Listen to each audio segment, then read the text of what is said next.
ಆರೋಗ್ಯದ ನೆಪವೊಡ್ಡಿ ಎಸ್ಐಟಿಗೆ ಸುಜಾತಾ ಭಟ್ ಪತ್ರವನ್ನ ಬರೆದಿದ್ದಾರೆ. ಇವತ್ತು ವಿಚಾರಣೆಗೆ ಹಾಜರಾಗುವುದಿಲ್ಲ ಅಂತ ಹೇಳಿ ಸುಜಾತಾ ಭಟ್ ಲೆಟರ್ ಅನ್ನ ಬರೆದಿದ್ದಾರೆ. ಆಗಸ್ಟ್ 29ರಂದು ಬರ್ತೇನೆ ಅಂತ ಹೇಳಿ ಸುಜಾತಾ ಮನವಿಯನ್ನ ಮಾಡಿಕೊಂಡಿದ್ದಾರೆ. ವಿಚಾರಣೆಗೆ ಬರುವಂತೆ ಎಸ್ಐಟಿ ನೋಟಿಸ್ ಅನ್ನ ನೀಡಿತ್ತು.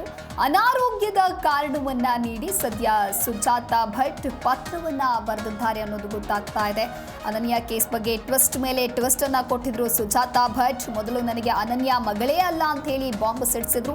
ಬಳಿಕ ಅನನ್ಯ ನನ್ನ ಮಗಳೇ ಅಂತ ಹೇಳಿ ಹೊಸ ವರಸೆಯನ್ನು ಕೂಡ ಆರಂಭ ಮಾಡಿದ್ರು. ನಂತರದಲ್ಲಿ ಜನರ ಕ್ಷಮೆ ಹಾಗೆ ಧರ್ಮಸ್ಥಳದ ಕ್ಷಮೆಯನ್ನ ಕೇಳಿದ್ದಾರೆ ಸುಜಾತಾ. ಇನ್ನು ಅನನ್ಯ ಭಟ್ ಕತೆ ಕಟ್ಟಿದಂತಹ ಸುಜಾತಾ ಭಟ್ ಕ್ಷಣಕ್ಕೊಂದೊಂದು ಮಾತನಾಡ್ತಾ ಇದ್ರು, ಕ್ಷಣಕ್ಕೆ ಒಂದೊಂದು ಹೇಳಿಕೆಯನ್ನ ಕೂಡ ಕೊಡ್ತಾ ಇದ್ರು. ಜೊತೆಗೆ ಅನನ್ಯ ಭಟ್ ಎಂಬ ಕಾಲ್ಪನಿಕ ಹುಡುಗಿಯನ್ನ ಸೃಷ್ಟಿ ಮಾಡಿದ್ದೆ ಗಿರೀಶ್ ಮಟ್ಟಣ್ಣನವರ್ ಅಂತ ಹೇಳಿ ಖುದ್ದು ನಿನ್ನೆ ಯೂಟ್ಯೂಬ್ ಚಾನೆಲ್ನ ಸಂದರ್ಶನವೊಂದರಲ್ಲಿ ಸುಜಾತಾ ಭಟ್ ಈ ರೀತಿಯಾದಂಥ ಹೇಳಿಕೆಯನ್ನ ಕೂಡ ಕೊಟ್ಟಿದ್ದಾರೆ. ಇನ್ನು ಅನನ್ಯ ಭಟ್ ಎನ್ನುವಂತ ಸುಳ್ಳಿನ ಪಾತ್ರದ ಬಗ್ಗೆ ಎಳೆ ಎಳೆಯಾಗಿ ಬೆಚ್ಚಿಟ್ಟಿದ್ದಾರೆ. ಧರ್ಮಸ್ಥಳದ ಜನರು, ಧರ್ಮಸ್ಥಳದ ಭಕ್ತರು ಹಾಗೆ ಕರ್ನಾಟಕದ ಜನತೆಯಲ್ಲಿ ಸುಜಾತಾ ಭಟ್ ಕ್ಷಮೆ ಯಾಚಿಸಿದ್ದಾರೆ. ಅಷ್ಟೇ ಅಲ್ಲ, ನನ್ನನ್ನು ಈ ಕೇಸ್ನಿಂದ ಮುಕ್ತಿಗೊಳಿಸುವಂತೆ ಮನವಿಯನ್ನ ಕೂಡ ಮಾಡಿಕೊಂಡಿದ್ದಾರೆ.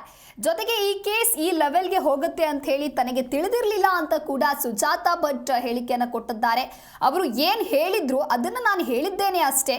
ನನ್ನನ್ನು ಇನ್ವೆಸ್ಟಿಗೇಟ್ ಮಾಡಿ ತೇಜೋವಧೆ ಮಾಡಿದ್ರು.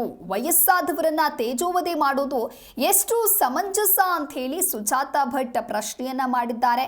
ನನಗೆ ಇಷ್ಟೊಂದು ಮಟ್ಟಕ್ಕೆ ಆಗತ್ತೆ, ಇದು ಇಷ್ಟು ಲೆವೆಲ್ಗೆ ಹೋಗುತ್ತೆ ಅನ್ನೋದು ಕೂಡ ಗೊತ್ತಿರಲಿಲ್ಲ.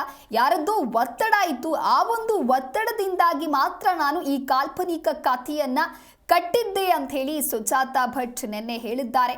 ಇನ್ನು ಕರ್ನಾಟಕದ ಜನತೆಗೆ ಕ್ಷಮೆಯನ್ನ ಕೇಳ್ತೀನಿ ಅಂತ ಕೂಡ ಸುಜಾತಾ ಭಟ್ ಹೇಳಿದ್ದಾರೆ.